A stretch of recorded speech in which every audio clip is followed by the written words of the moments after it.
Ils sont partout, tout autour de nous. Dans les rayons de supermarché, chez l'épicier du quartier. Ils se revendiquent artisanaux, responsables, et j'en passe. D'origine privée ou publique, nationale, européenne ou internationale, ils ont investi tous les domaines des activités économiques, de l'industrie jusqu'à la pêche. Mais ils, qui sont-ils au juste? Ce sont les labels. Et c'est ce dont je vais vous parler. Pour présenter ma thèse en quelques mots, je dirais je travaille sur la labellisation des poissons. Et tout cela dans le cadre du droit de l'Union européenne. Et en droit, nous considérons les labels comme des normes volontaires ou non contraignantes. Et donc, toute la question ou l'intérêt de ma thèse, c'est de démontrer dans quelle mesure ces labels-là peuvent contribuer peu ou prou à la protection de l'environnement marin. Participer à ce concours, c'est pour deux raisons.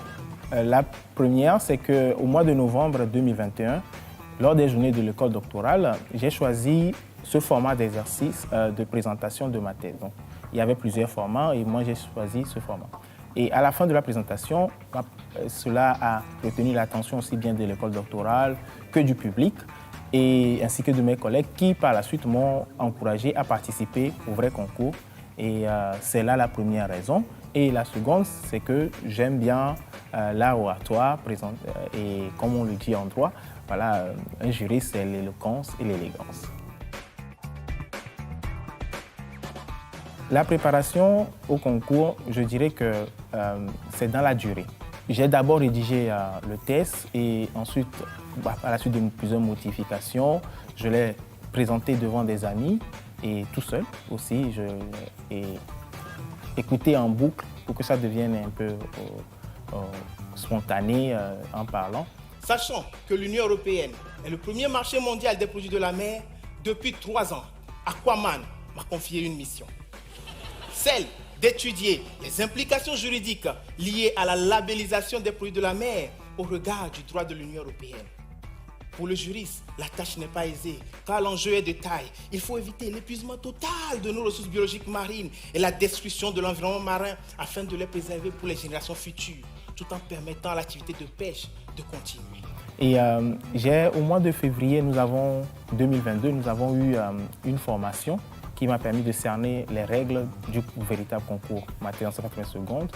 Je prenais aussi le temps de demander au jury ce qu'ils ont aimé dans ma présentation, ce qu'ils auraient aimé que j'améliore ou que j'évince de ma présentation. Donc voilà un peu comment je me suis préparé jusqu'à présent, jusqu'en finale. D'abord, sur la thèse elle-même, ça m'a permis de mieux présenter mon sujet parce qu'une thèse en droit, le manuscrit notamment, peut varier entre 300 et 600 pages. Donc vous voyez, ça fait beaucoup de contenu. Et le résumé en 3 minutes, cela requiert un exercice de synthèse. Et donc ça me permet aujourd'hui de pouvoir articuler entre les différentes parties de ma thèse plus facilement. Et de manière pratique, il y a des méthodes de prise de parole en public ou de travail en amont d'une prise de parole en public que j'ai gardé comme réflexe aujourd'hui. Personnellement, je dirais que ça a été l'occasion d'effectuer de belles rencontres et de créer des amitiés que j'espère qui dureront dans aussi longtemps que possible. Waouh! 1700 personnes, c'est impressionnant. Lorsqu'on est monté pour la première fois sur scène, j'ai essayé de balayer du regard toute la salle afin de maîtriser mon public. Et au-delà d'impressionner, c'est aussi un sujet de joie. Un sujet de joie parce qu'une fois qu'on est sur scène pendant nos 3 minutes de présentation, on est seul à parler. Et toutes ces 1700 personnes nous regardent.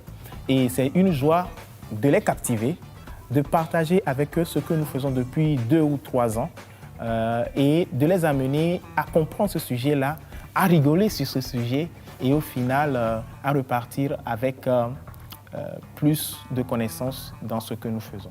Donc vraiment, c'est un sujet de joie.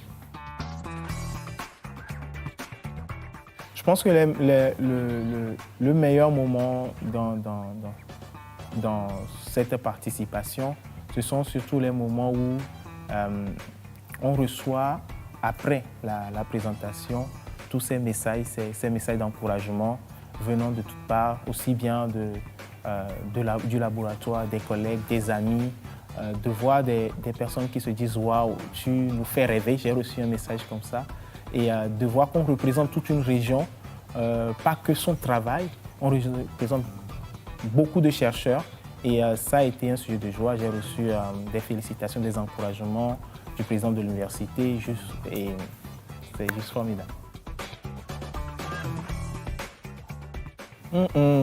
Ok, à tous ceux qui hésitent encore à se lancer, moi je vous conseillerais de ne pas avoir peur de sortir de votre zone de confort, parce qu'en réalité, une fois que vous participez à ce concours, vous êtes quand même quelque part dans votre zone de confort, puisque vous présentez votre thèse et rien que votre thèse.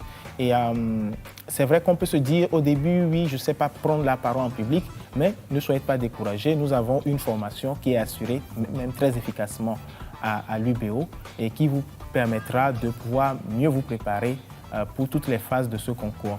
Et puis, n'ayez pas peur de l'inconnu, jetez-vous, et voilà, je n'avais aucune prétention d'aller jusqu'en finale, et je me suis retrouvé en finale au fur et à mesure, et voilà, jetez-vous à l'eau et vous verrez. Pour résumer mon aventure en 3 mots, je dirais découverte, persévérance et joie. D'ici là, j'espère que lorsque vous dégusterez délicieusement votre pavé de saumon ou votre filet de bar, vous penserez à moi et m'enverrez. Vous penserez à moi et m'enverrez des ondes positives, car il faut sauver le poisson Ryan. Merci.